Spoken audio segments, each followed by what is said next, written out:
sino sa apat na to yung magiging next Marimar para sa inyo? Ano Pili po kayo. ba yun? Yung yung Marimar. Ay, Na ganon. ganun. Yung sumasayaw sa dagat. Ay. Na ganon. Tapos nakasuot siya ng mga perlas ng silanganan. Sino mas bagay ka? Oo, sino yung fit dyan? Kahit magkaiba kayong sagot. Si No, ano? sinong bagay para sa'yo? Si Andrea. Si Andrea. Kasi yung ano parang bagay siya sa dagat ganun. Yung vibes niya, no? Parang may pagka-Latina. Yes. Ikaw, babagay ka ba maging Marimar? Ewan ko. Yung bangso ba parang pantay-pantay? Ay, Ay. Na ganon. Ikaw, sino next Marimar para sa'yo? For me po si si Charlie. Charlie. Anong standard ni Charlie ang pang Marimar doon? Yung face po niya, face card. Tsaka po yung yung parang mas nababagayan ko po siya. Kasi po si Marian po yung dating Marimar, di ba? So parang yung ganda and di ko pa sinasabi na di sila magaganda sila.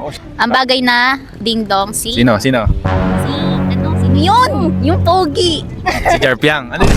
Hindi, sino? Yung si Jaren. Jaren? Okay. Jaren. Ayun niyo ba si Inigo? Oo. Si Inigo, kilala niyo ba? Kasi kamukha kasi ni Charlie daw. Opo. Hindi siya bagay. Baka maging twins lang sila dun, kuya. Hindi sila pabor. Parang best friend, ano lang.